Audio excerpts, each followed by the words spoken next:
আর এটাই তাদের যে ঘরে যাওয়ার বাড়িতে ঢোকার রুট রাস্তা।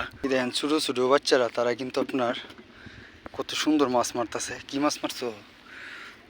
আর ওই পাশে দেখেন একটা কত সুন্দর একটি বিশাল রেন্টি গাছ, এর নিচেই কিন্তু আপনার একজন জিরাতিদের ঘর।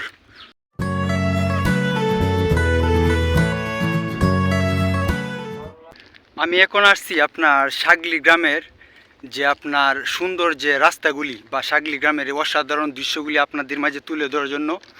এই যে আমার পিছনে দেখতেছেন রাস্তাটা, মানে এই রাস্তার কোনো তুলনা হয় না, এতটা সুন্দর।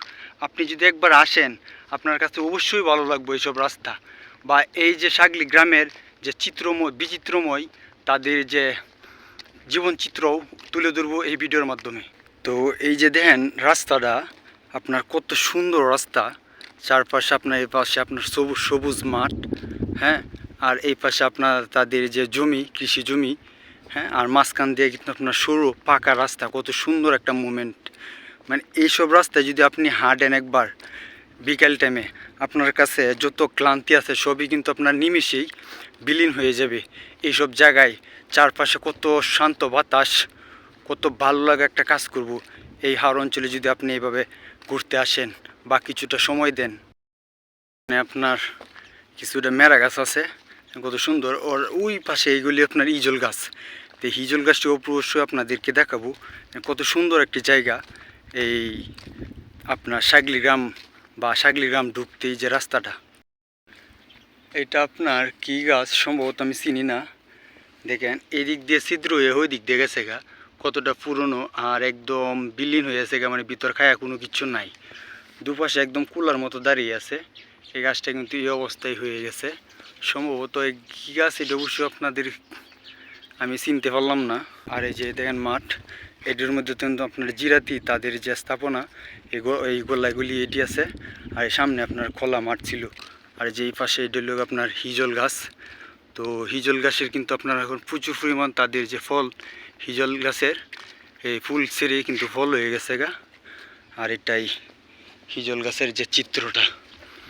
আর এই পাশে একটা আছে আপনার, এটা আপনার কি শিমুল গাছ নাকি এটাও আমি চিনি না, তেমন একটা চিনতে পারলাম না।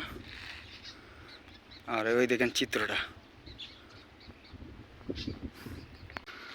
আর এই যে এইগুলো আপনার তারা এখন তাদের যখন আপনার কৃষিকাজ নেই, তাদের যে ঘরগুলি কিন্তু অবশিষ্ট এই জায়গার মধ্যে রয়ে গেছে। আর ওই পাশে দেখেন একটা কত সুন্দর একটি বিশাল রেন্টি গাছ, এর নিচেই কিন্তু আপনার একজন জিরাতিদের ঘর বা তাদের স্থাপনা।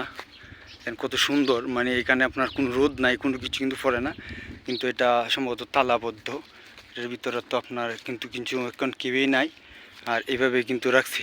এই যে সারি সারি দেখতেছেন সব কিছু কিন্তু আপনার বা তাদের যে জিরাতি তারা এখানটাইতেই ছিল, তাদের বা তাদের যে কৃষিকাজ করার জন্য এই সবগুলি ঘর কিন্তু তারা এভাবেই রেখে গেছে। হয়তো আরও কিছুদিন পরে তারা এগুলি ভেঙে নৌকা দিয়ে কিন্তু তারা তাদের বাড়িতে নিয়ে যাবে। সবগুলি কিন্তু দেখেন এইভাবেই তারা রেখে চলে গেছে। এই যে আপনার বাড়িটা দেখতেছেন, এটা কিন্তু তাদের যে সাগলি গ্রামের স্থানীয় মানুষ বা তাদের বাড়িঘর এরিয়ার মধ্যে। এই দেখেন এই পাশে কিন্তু আপনার বেড়া হাফলতি দিয়া, আর এটাই তাদের যে ঘরে যাওয়ার বাড়িতে ঢোকার রুট রাস্তা। আর সামনে কি তাদের একদম ঘরের লোক কিন্তু অনেক প্রচুর পরিমাণ কলা গাছ কিন্তু তারা লাগাইছে। আর এইগুলি তাদের যে বাড়িঘরের চিত্র। এই দেখেন ছোটো ছোটো বাচ্চারা তারা কিন্তু আপনার কত সুন্দর মাছ মারতেছে। কি মাছ মারছো? মাশাল্লাহ, কত বিলের আপনার কত সুস্বাদু মাছ। এই মাছগুলি কিন্তু এই ছোটো দুইটা ছেলে তারা কিন্তু মারছে এই হাওরের অঞ্চলে।